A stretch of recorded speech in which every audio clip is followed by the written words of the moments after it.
你听过三元九运吗？大家好，我们传统文化干支纪年法是每60年为一个循环，但是三元九运它是怎么计算的呢？网上说马上迎来的九子离火运，它又是怎么回事？今天就和大家聊聊这个事情。古人把黄帝元年，也就是公元前2697年，它定义为始年，从这一年开始叫甲子年。甲是10天干的第一个，它五行属木，是阳木。子呢是12地支里的第一个，从这一年开始往后就是每60年就称之为叫一个甲子，也称之为一元，也叫一个大运。然后每过3个甲子就称之为叫三元，分为上元、中元和下元。它每一个大运为60年，又分为3个小运，每一个小运是20年。如果你听懂一定可以算得出来，它一个甲子60年，3个甲子是多少年？180年。一元有3运，一运为20年，所以呢叫做三元九运。从黄帝元年到现在我们已经经历个79个大运了。比如我们身在其中的2004年到2023年是夏运的第8运，在五行的八卦中排盘叫艮土运。有人会问了，学这个东西有用吗？我们回想之前的将近20年只要你买了房子，它10个有8、9个它是要升值的，因为我们国家它走的就是土运。做房地产和房地产相关的行业它都在上升，甚至还包括所有的建筑类和中介类。但是现在呢，好景不长，这个运马上就要过去了，已经接近尾声了。从2024年正式开始步入九子离火运，土运没了，火运来了，你要如何选好方向呢？如果想了解更多传统文化知识可以点开合集的第1个视频报名参加学习。好，我们下期再见。你听说过三元九运吗？艮土运还有1年就要过去了，即将迎来的就是九子离火运，它长达20年的时间。那么有人会问了，这个传统文化所排盘的三元九运到底有没有科学依据它为什么会这么准？九子离火运到底有哪些人会好起来？有什么行业值得我们去做？想了解更多易经的知识打开我合集第1个视频，可以报名参加学习，也可以加入粉丝群。首先我们说科学依据，之前我有讲过，太阳系每一个星体的磁场都会和我们地球有所影响。今天呢，我们还是说木星。木星体积它是仅次于太阳的，木星绕太阳一周为12年。古人发现木星对地球的磁场影响也非常的巨大，所以衍生出了12生肖，然后又给木星起了一个名字叫岁星，就是每年比如说犯太岁就是根据木星的磁场来的。而土星和木星的交汇周期是20年，土星、木星、水星的交汇时期为60年，而太阳系的9大行星交汇时期正好是180年，这恰好与我们上集讲到的三元九运的时间周期完全的一致。因为行星汇合的时候对我们地球都会造成很多的影响，有好的也有不好的，所以古人就根据这个时间算法推算出来，我们地球人的生活命运有三元九运这一个循环是有一定依据的，它就是根据天体的运转。那具体古人没有天文望远镜，它是怎么观测到的咱们就不研究了，我也不知道。更详细的内容我们下期再见。大家好，今天和大家聊一个很有意思的话题，叫犯太岁。尤其是在这个月份呢，因为快要过年了，想必很多人呢在朋友圈里都看到这张图，看看明年自己犯不犯太岁。那么到底什么是太岁呢？它就是再玄学的玄学，也是有一定的原理。今天文中野呢就和大家聊聊这个关乎我们所有人的话题，打开它的神秘之处。在我们的传统文化中，太岁一共有60名，也称为60花甲子。在我们的干支纪年法也是每60年为一个循环的，之前我给大家也有讲过。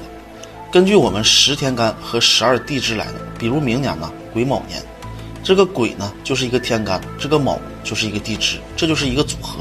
而每年呢都有一个主管当年的神，他就管理民间百姓当年呢发生的事变，若是开罪或者是犯冲，所以就有俗话说叫太岁当头坐，无福便有祸，无喜必有灾。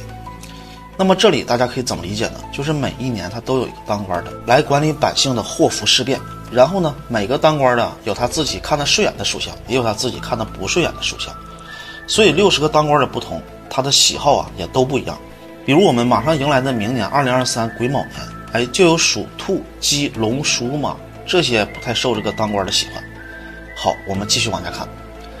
我们都知道12生肖其实它代表的是12地支，而从命理学里面呢，地支的之间的关系非常的复杂，所以就有了刑、冲、克、害、合等等关系。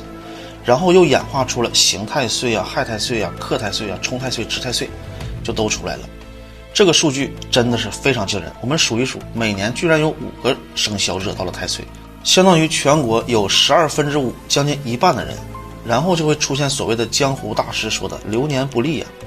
下面呢，我在这里用命理学的角度给大家阐述一下这个太岁的由来。太岁最准确的说法呢，是源自于古代的星象学，而更加奇怪的是呢，是来自于木星对我们的影响。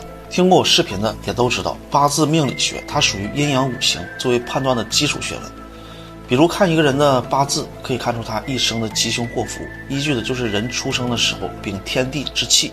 而这个先天之气呢，其实就是来自于宇宙对于各个星球对于我们的综合影响而造成的。这个用当时最流行的话来说，不同的时空、不同的磁场和不同的能量都不同，因此不同时刻出生的人呢，就有了不同的命运。那么有一个问题就来了，为什么是木星呢？这个木星为什么要背这个黑锅呢？答案，它可能真的要背这个黑锅。古代的中国称木星为岁星，取其绕天球一周正好为12年，与地支相同之故。并且木星的质量是非常大的，是太阳系中其他行星质量的总和的2.5倍。然后木星的磁场强度大约是地球的14倍，可以说木星的磁场它非常强大，它背对着太阳一面的磁场，甚至可以延伸到土星的轨道，所以它也堪称是太阳系最强的磁场。但是这里要除了太阳黑子。但重点呢，今天主要的话题是我们每年那么多的刑克冲害值太岁的生肖，是不是容易触霉头呢？是否需要化太岁呢？其实我这里想说的是生肖与太岁的关系，其实就算是4柱八字命理学的1柱的命论，其实是有一定依据的，但是误差非常大。如果说属鸡的朋友今年不好，那岂不是全天下属鸡的人运势都不好吗？我举个例子我们反证一下。比如学校同一届的学生基本上都是同龄人，对吧？如果他们这一届参加高考运势都不好，那岂不是境遇都一样，一起落榜吗？所以1柱命论的就如同当下流行的星座命论，如果和我们古人的易经系统主流的算法的准确度真的是相差太多了，可以仅作为娱乐就可以。它的参考价值呢，其实真的是非常小的，毕竟仅仅凭年柱这2个字来论命，很大的局限性。这是我的个人的观点但是更多的人他并不清楚，所以大多数人抱有宁可信其有的态度。就比如我们民间经常有这样的流传，什么腊月之蛇难出头，因为要冬眠；食养久不全，因为冬季牛和羊无草吃，因此命运坎坷。这里我觉得都是牵强附会的多，没有什么道理可言。好，这期视频呢，只是表达我个人观点，如果说的不好大家不要介意。传说有6种人，他不怕凶宅，就是再差的风水也丝毫伤害不了他们。第一个呢，就是屠夫和猎人；第二个，火焰极高的人；第三，现役军人；第四，真正修行的僧道或者是其他宗教人士；第五，年轻人的集体宿舍，尤其是男生宿舍；第六，学过风水懂得化解的人。如果想学习更多的知识呢，可以点开何其的第一个视频。